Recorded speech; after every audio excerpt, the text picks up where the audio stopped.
الحمد لله رب العالمين والعاقبة للمتقين ولا عدوان إلا على الظالمين والصلاة والسلام على عبده ورسوله محمد وعلى آله وصحبه ومن اتبعهم بإحسان إلى يوم الدين. Sëdashur dhe ndëruar vëllezër të mëndishëm në këtë xhami, Allahun e madhërisëm e falenderojmë ashtu siç meriton madhëria e tij falënderohet. Allahun e madhërisëm e falenderojmë për të gjitha dhuntit dhe begatit që madhëria e tij vazhdimisht meton atë në atë.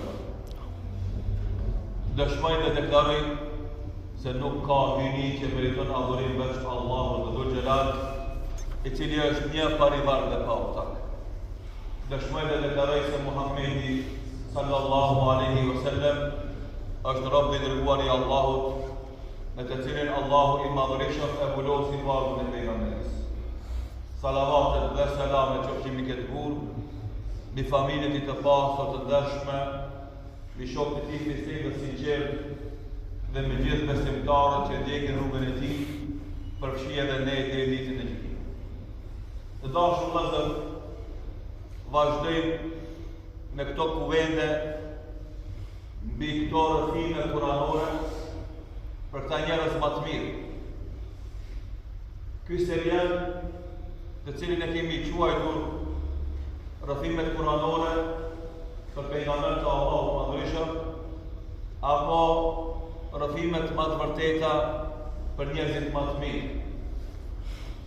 Jemi duke shetitur në këtë pjesë nga Kurani mistik dhe duke nxjerrë në shesh mësime dhe porosi për të cilat secili besimtar, e secili davexhi, e secili hoxh ka nevojë për to. Sidomos në kohën e ballafaqimit të tyre me kufrin dhe idhujtarin, në këtë përplasje dhe përleshje, këtë ballafaqim dhe në këtë sfidim që e ka ummeti Islam dhe feja islame me kufrin dhe idhujtarin, këto rrëfime kuranore vijnë si shërim I plagëve, si udhëzim në rrugë dhe si shtytje dhe nxitje me dhonë maksimumin e këtë rrugë, duke në e bërë në qartë, edhe duke në bindur se triumfi, fitoria, nga dhënimi, I takon të vërtetës absolute, ajo është feja Allahut madhërisëm feja Islam. Dhe se të gjitha peripecit, pengesat, vështirësit, sfidat, me cilat ballafaqohet çdo davexhi, çdo hoxh, çdo musliman, ato e kanë rolin e pastrimit dhe vlirjes së tij dhe përgatitjen e secilit musliman për ta marrë përsipër këtë amanet, për ta marrë në dorë këtë flakadan, këtë pishtar që me çu përpara dhe me e vazhdu udhëtimin drejt brezave që vinë pas. Jemi duke folur për Salihun alayhis salam dhe ballafaqimin e tij me popullin Thamud.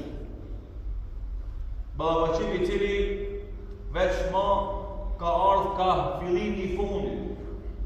Atëherë kur më të këqit e popullit Thamud, kriminalët e kishin vendos me mbyt devën e Salihut alayhis salam, e cila ishte ajet, ishte shenjë, ishte argument, ishte mrekulli, me të cilën Salihu alayhis salam e dëshmonte pejgamberinë e tij. Dhe ishte momenti kyç ku pas këtij vendimi edhe pas këtij veprimi son ajo që është më e keqja për kundërshtarët dhe më e mira për besimtarët. Na e përmendëm në mësimin e kaluar se devën e theri një njeri, mirë po përgjësia ishte mbi të gjithë. Edhe kjo përgjësi erdhi mbi të gjithë, sepse të gjithë ata e përkrahën këtë veprim makabër këtë veprim të ligë, këtë veprim negativ të cilin e bëri më i keqi për këra. Allahu i Madhëshëm, kur flet për vrasësin, mbytësin e devës, thot eshqaha, më fatziu, më i ligu, më i keqi. Do thot, në çdo shoqëri ka krye kriminal. Edhe ato krye kriminal i kanë bandat e veta, me të cilat u bëjnë presion qytetarëve të thjeshtë, i shantazhojnë qytetarët të thjeshtë, i reketojnë qytetarët të thjeshtë, i plashkisin, u abështetën jetën. Mirë për përsëri, dikush nga mesi i këtyre bandave dhe kriminalëve është ma fatziu, ma i keqe. Dhe në historinë e Ballkanit, në historinë moderne të Ballkanit, na kemi emra të përveçëm që njihen si krye kriminalët e Ballkanit. Qofshin ata që kanë qenë pushtet, qofshin ata që kanë qenë jashtë pushtetit. Edhe në Serbi, edhe në Bosnjë, edhe në Kosovë, edhe këtu në Maqedoni, edhe në Shqipëri, edhe në Bullgari, këtë të vete, edhe në Malzi, ki banda kriminale dhe krye kriminal që dihen për gabimet, për krimet, për zullumet e mëdha që kanë bërë të gjithë njerëzit, popujve të tyre dhe popujve të tjerë. Edhe në këtë rast, në popullin e Thamudit, njëri për tyre ishte krye kriminali, ishte ma i keqi, ishte ma i pamshirshëm, ishte i zhvituri në zullum, në mëkat, në rebelim, në arrogancë, në mendemadhësi, në damet që avej këtë njerëzve të përgjithësi. Andaj e përmendë Allahu rretha eshqaha, njeriu më fatzi. Shifne, pejgamberi sallallahu alaihi wasallam në një hadith që e transmeton Buhariu dhe Muslimi, e bën një lidhje shumë interesante mes këtij që ka mbyt devën, edhe atij që ka vrarë Aliun radhiyallahu anhu. Shifë, historia e gjatë me mia vite. Prej kohën e Thamudit, e Salihut alayhis salam, e deri kohën e Muhamedit sallallahu alaihi wasallam, e pas Muhamedit sallallahu alaihi wasallam. Transmeton Imam Buhariu dhe Imam Muslimi në dy sahih të tyre nga Abdullah ibn Zam'a radhiyallahu anhu qal خاطب رسول الله صلى الله عليه وسلم فذكر الناقة.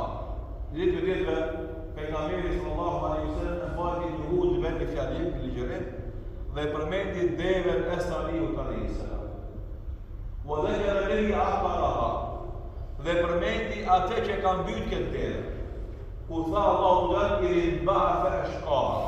Kur u çun kom, njeriu më i keq, më fatzi, krye kriminali asaj kohë ka thënë. Thot pejgamberi sallallahu alaihi wasallam, idh ba'atha laha rajulun 'arimun 'aziz. E mori përsipër këtë krim makabër një njeri i fuqishëm që kishte penali nga të vend në shoqëri, me ligun firahtihi, ishte i fort në grupin e vet, ishte ai që vetë vendime, ishte krye kapoja, ishte kryetari asaj bande. Ai që udhishte ata kriminal, thot pastaj methelu Abi Zam'ata, Injan Ebu Zam'as.